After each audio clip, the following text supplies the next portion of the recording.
ल है साथीहरू, हामी चाहिँ आज खोलामा माछा मार्न भनेर आएको।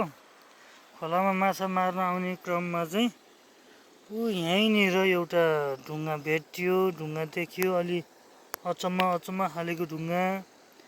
अनि ढुङ्गा चाहिँ यस प्रकारको छ है, यो छेकै छेका भएको छ, काहीँ यस्तो कालोहरू पनि मिसिएको छ, काहीँ कालो काहीँ सेतो, काहीँ कस्तो कस्तो खाले चाहिँ ढुङ्गा मिसिएको छ।